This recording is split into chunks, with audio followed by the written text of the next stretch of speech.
sekarang gaji kita 100 juta per bulan. Rakyat cukup, kita kasih janji palsu aja. Nggak ada pejabat yang sengsara, nggak ada. Nggak ada anggota DPRD yang sengsara, nggak ada. Yang sengsara itu rakyat kita.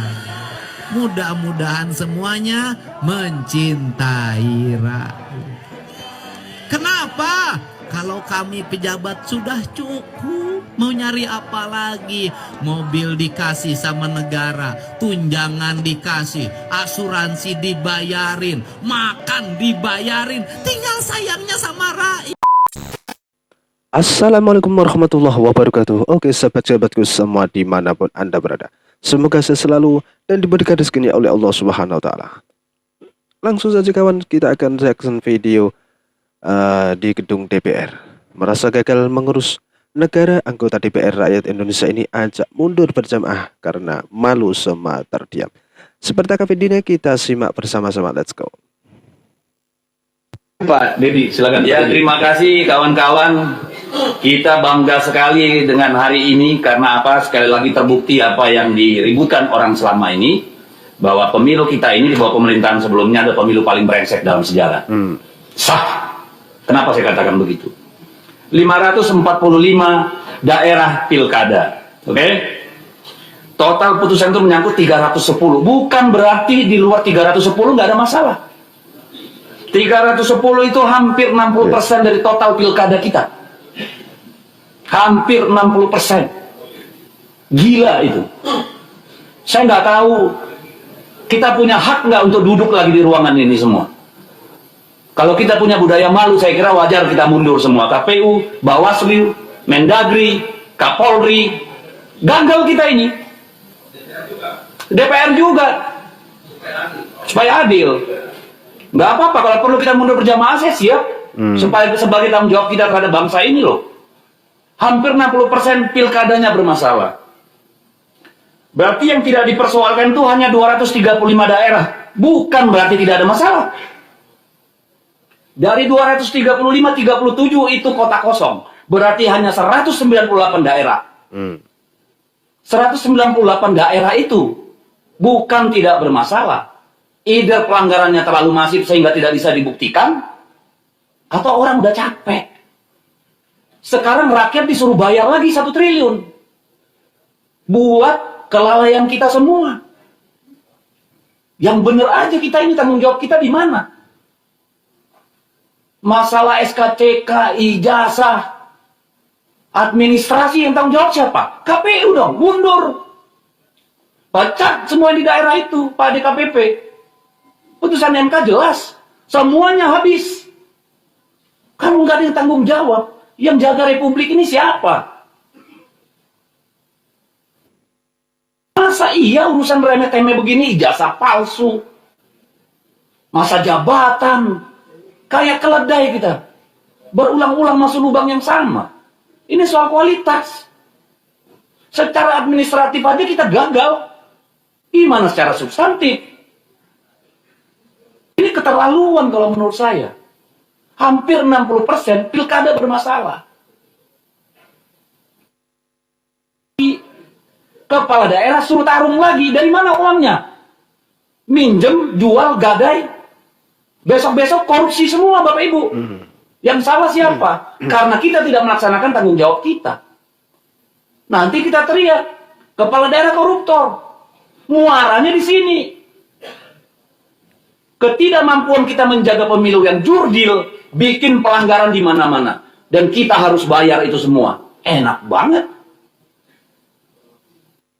Apa yang mau kita sampaikan, Pak? Tidak adil kalau ini ditimpakan sama pemerintah daerah. Sudah anggaran dipangkas, suruh lagi dibiayain nih kelalaian kalian semua. Tidak akan ada gugatan kalau Gakumdu itu benar-benar kerja. Tidak akan ada yang masif kalau PJ-nya itu benar-benar punya marwah. Bawaslu-nya kerja benar. DKPP-nya kerja benar. Malu kita, Pak. Ini bukan cuma soal anggaran, ini soal peradaban. Ini bukan soal teknis. Buat apa kita pemilu? Jadi kalau Pak Ketua KPU nggak merasa bersalah, Pak, nggak tahu lagi saya, Pak. Kalau Bawaslu menganggap ini bukan salahnya dia, bingung saya. Kalau Kemendagri nggak merasa ada kekurangan di pihaknya, wah kebangetan. Demikian juga Polri. Apa kita diskusin anggaran? Anggaran Kemendagri aja potong. Saya disuruh daerah lagi potong. Nggak adil. Benar, saya berharap ini forum refleksi Bapak Ibu. Yang benar lah kita ngurus negara ini, ngurus republik ini. Masa hampir 60% pilkadanya bermasalah?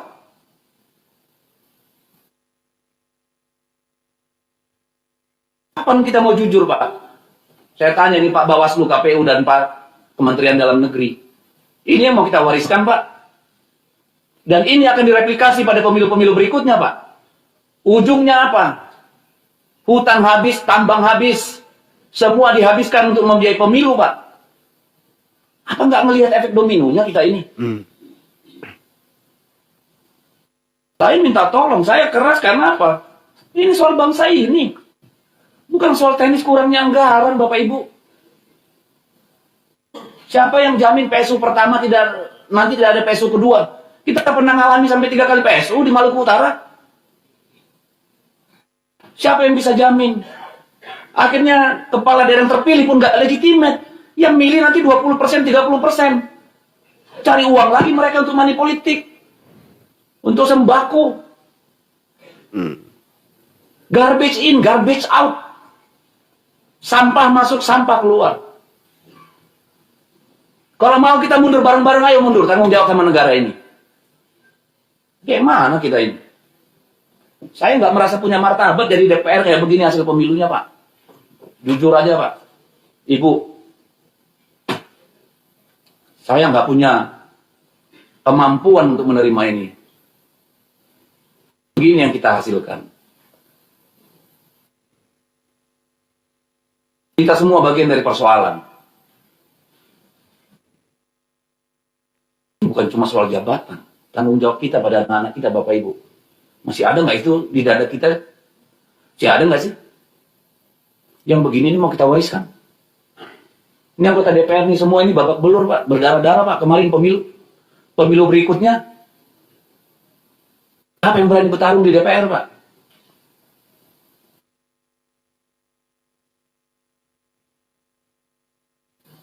Saya habis kata, pimpinan.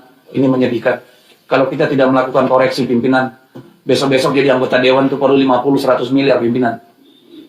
Jadi kepala daerah butuh 200 miliar. Tolonglah. Saya minta tolong. Saya minta tolong bapak-bapak, ibu semua mundur. Kalau nggak berani mundur sendiri, saya ikut mundur. Nggak benar begini. Terima kasih Pak Dedi. Oke, terima kasih teman-temanku semua dimanapun Anda berada. Inilah adalah penjelasan dari Pak Dedi kalau perlu mundur berjamaah. Lah ini yang merasa pastinya ya mundur pokoknya, yang merasa. Kalau nggak merasa ya silahkan menetap di kursi-kursi DPR itu. Dan tentunya terima kasih kawan-kawan semua yang sudah menonton awal sampai akhir. Semoga bermanfaat video ini. Kurang lebihnya kami mohon maaf yang sebesar-besarnya. Wassalamualaikum warahmatullahi wabarakatuh. Terima kasih.